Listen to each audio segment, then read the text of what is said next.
So we're attempting to do the assignment for week 2, multi-factor authentication.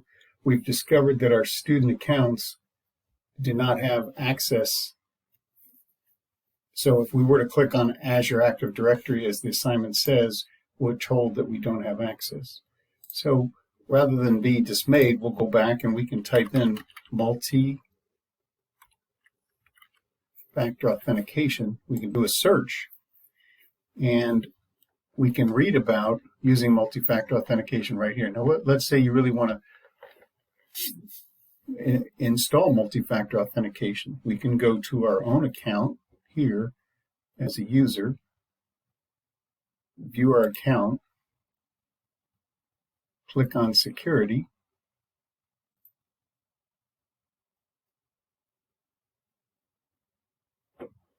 and you'll get to add a method. So I want to add a method, so I could use an authenticator app, or I could just use my phone for multi-factor authentication, which is something you're probably pretty familiar with. So I'll add that, enter my phone number,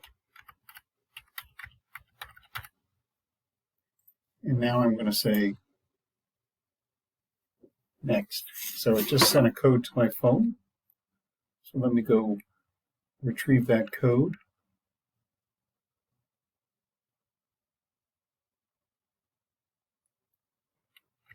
So let me type in my code here.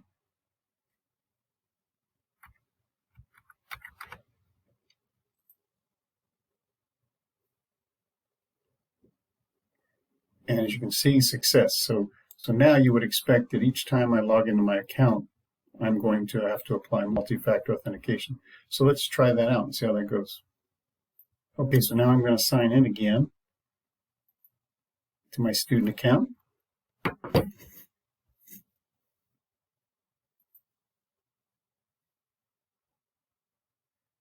I'm going to go to my account.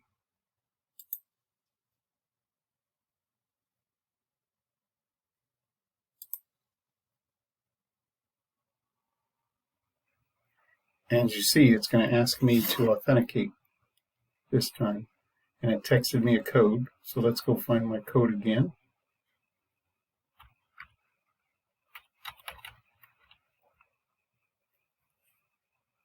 So not only have we viewed multi-factor authentication, but we actually used Azure to generate the effective multi-factor authentication for our own user account. So let me know if you have any questions. Talk to you soon.